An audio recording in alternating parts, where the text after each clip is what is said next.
This week we caught up with the students of IIT Delhi as they designed a different type of car for a different type of competition. Chairman Joseph tells you more. It's the toughest student design contest in the world. Make a car survive for hours of torture. Every year, the Society of the Automotive Engineers challenges the best to have a go. This year, for the first time ever, an IIT Delhi team took the bait. The brief's very simple. Make a single-seat off-roader. All teams have the same engine, all cars roughly the same shape. The difference is in their detail. The angle of the joints, the strength of the welds, and the material of the body. The emphasis is on creative thinking, on using conventional nuts and bolts to bend the law of mechanics.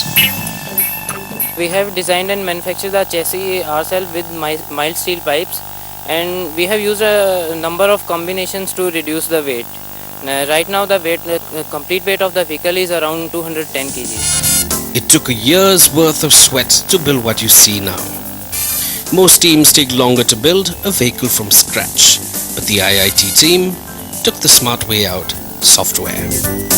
Everything was designed on the computer first, checked against the loads which will be applicable, and only then we proceeded to the manufacturing part. So for about 6 months it was only designed, and then the later 5 months we actually manufactured the vehicle. And that wasn't the only smart thing they did. Every part of the vehicle was made to push the limits to do the maximum within the rules. Engine is same for all the teams. So in our car we have used an CVT, that is constantly variable transmission. That means that is an automatic gear system which has the lowest reaction time. So when we just press the accelerator, the car goes off.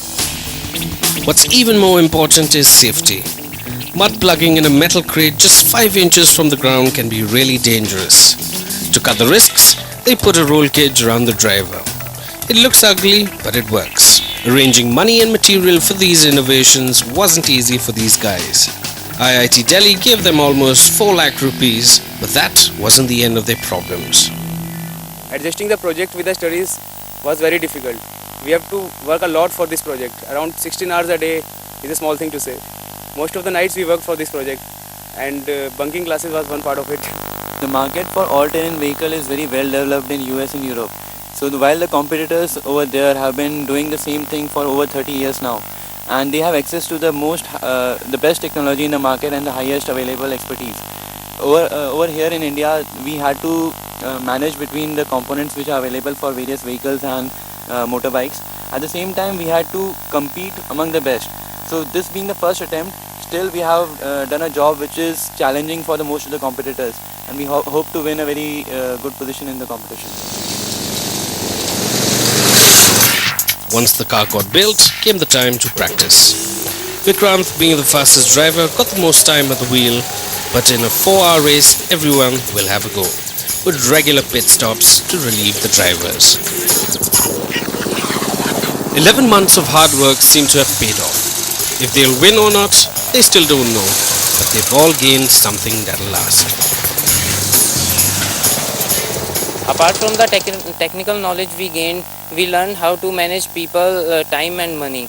And this was our first-hand experience for such a kind of project of producing a vehicle and making it into the market. And above all, we had a feeling of self-accomplishment, and it was hard but fun. Despite their best efforts, Team IIT didn't win in South Africa. Their car got stuck in customs and they participated only in the second of a 2-day event. Proper management from the government or private companies could have warded off that mishap. Incredibly, in spite of competing in just half the events, they finished 29th in a field of 36. Proof enough that the car could have gone places. They aren't giving up yet, and next year a new car might visit Pretoria. Well, more action from our Car Lovers contest. But before we go on, we'd like to point out something to our last week's Car Lover finalist, Mr. Srinivas. If you're listening,